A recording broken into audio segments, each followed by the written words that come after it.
What's up, guys? It's Pastor Micaiah. Welcome back to Monday Motivation.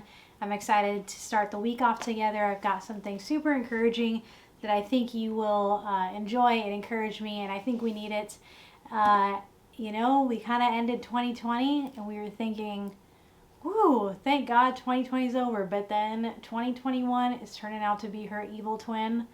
And so I thought this story from our Bible reading this last week is super relevant. The Bible is always relevant, but it was really encouraging, I thought, particularly for all the craziness that's kind of going on in life right now. So let's jump into it with Monday Motivation. All right, for this week, we're going to be reading from Matthew chapter 4.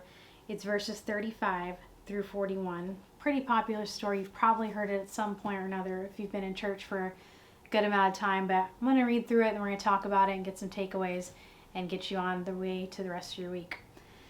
It says, as evening came, Jesus said to his disciples, "Let's cross to the other side of the lake." So they took Jesus in the boat and started out, leaving the crowds behind, although other boats also followed. But soon a fierce storm came up, high waves were breaking into the boat, and it began to fill with water. Jesus was sleeping at the back of the boat, with his head on a cushion. The disciples woke him up shouting, "Teacher, don't you care that we're going to drown?"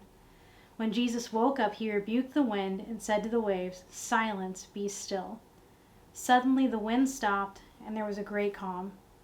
Then he asked them, "Why are you afraid? Do you still have no faith?" The disciples were absolutely terrified. "Who is this man?" they have asked each other. "Even the wind and the waves obey him." So here's what's going on. If you can't figure it out by now, pretty much they were somewhere and Jesus wanted to go to the other side of the lake.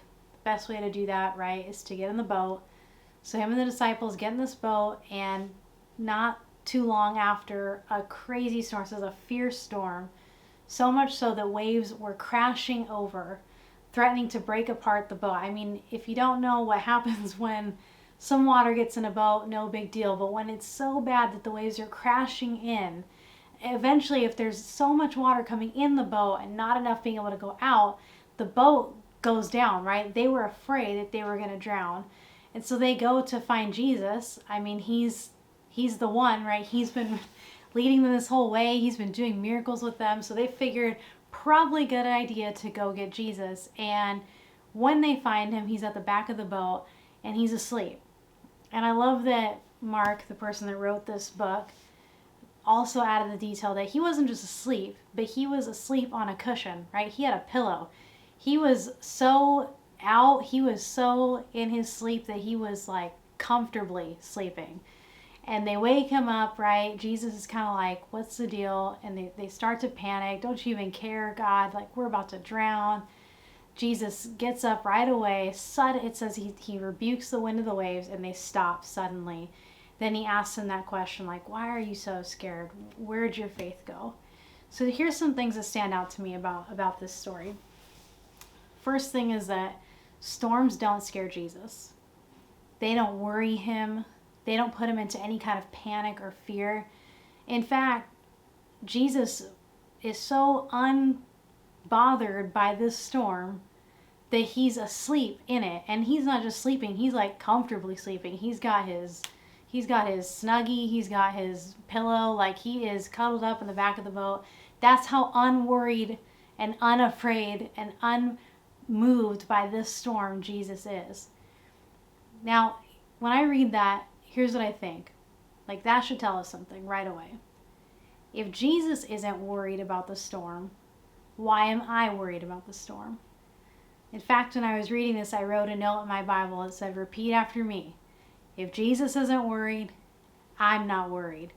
And I encourage you to do the same thing. Look, if Jesus isn't worried, why are you worried? Unfortunately, that's usually not the right away response we have to any storm, right? We most always can relate to the disciples and how they responded. You know, they went and they woke him up. And when they saw him asleep, I'm sure when they went to go find him, they probably thought he'd be shoveling water out of the boat or praying or something more than just sleeping in the storm. So when they wake him up, they're like, Jesus, don't you even care about us that we're going to drown?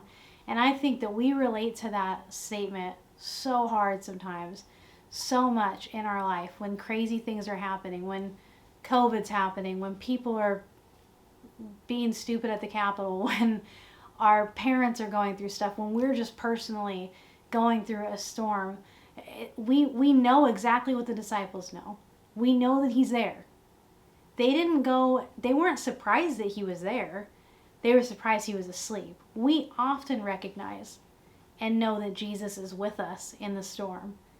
It's the knowing if he cares that we struggle with.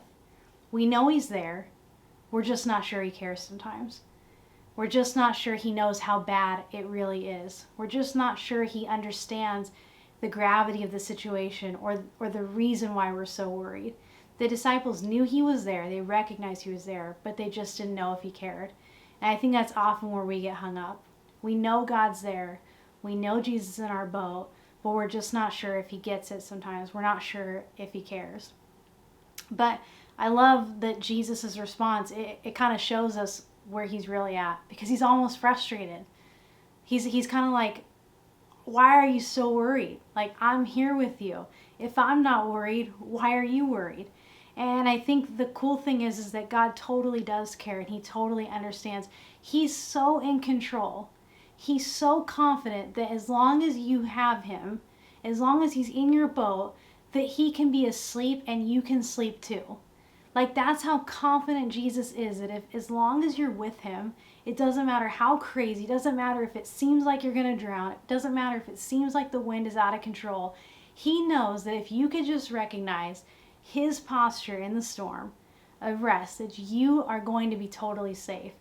Why would Jesus lead them somewhere where they were going to die? It was Jesus' idea that they would go into the boat. It was his idea that they would cross the other side. He was not surprised at all when a storm came. I think he was more surprised that they doubted that they would ever be anything other than safe with Jesus. So I want to encourage y'all to have that same realization that I had. That I don't want to just know that he's there with me. I want to trust that if he's there with me, that we're going to be okay. Guys, we are going to be okay. Jesus is in the boat. Don't forget who's in your boat. In fact, you're so okay that Jesus is kind of like, hey, I got a pillow. I'm resting in this. I got you. I got you so much that I don't even have to do anything. I could just be at rest. Grab a pillow and come rest with me. Like, that is the perfect situation. So I love you guys. Don't be afraid. Don't be discouraged. Don't forget that God's not only there, but he's totally in control, and he has got this, and he has got you. Love you guys. Have a great week. Leave me a comment. Say what's up. Ask a question. Talk to me. I want to hear how you guys are doing. Subscribe, like this video, share it, follow us on Instagram, and I'll see you guys next week.